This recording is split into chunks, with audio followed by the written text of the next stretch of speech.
Apat na kababaihan mula sa Asinggan, Pangasinan ang nabigyan ng pag-asang makapagnegosyo.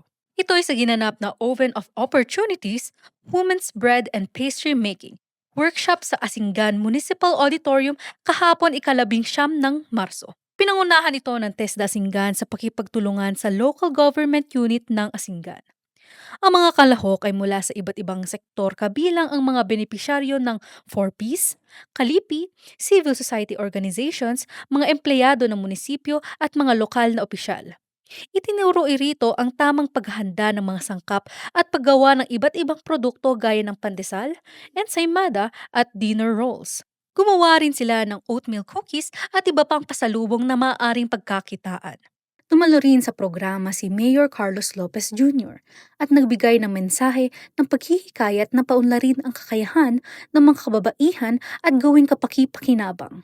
Ay aktibidad ay inisyatiba ng Asinggan Local Council of Women sa pamumuno ni Vice Mayor Heidi Chua. Woman Power naman ang Flinex ng mga miyembro ng mga kababaihang miyembro ng PNP Pangasinan First Provincial Mobile Force Company. Ito ay sa kanilang isinagawang Special Action Team Operation na parte ng selebrasyon ng Women's Month at 100 Islands Festival 2026.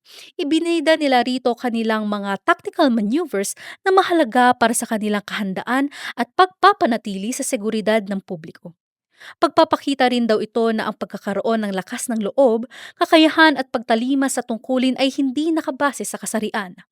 Ang aktibidad ay isang pagkilala rin sa dedikasyon at kahalagahan ng mga kababaihan sa pagpapatupad ng batas at pag-unlad ng bansa. Alexa Marquez, RNG News.